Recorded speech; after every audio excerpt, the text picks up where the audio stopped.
So, ngayon po, tingnan po ninyo si ate. Ate, lapit ka ng konti sa akin.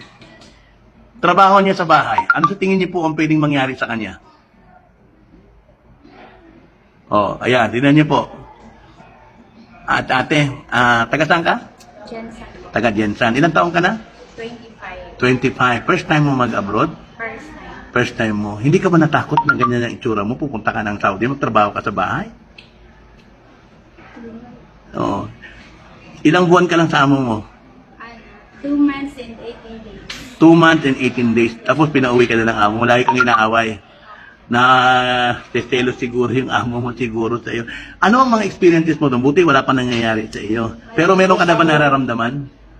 Oo, yung kasi yung tatay lapit ng lapit, tapos pumunta sa kusina, kahit lumalabas ako, sumusunod din naman.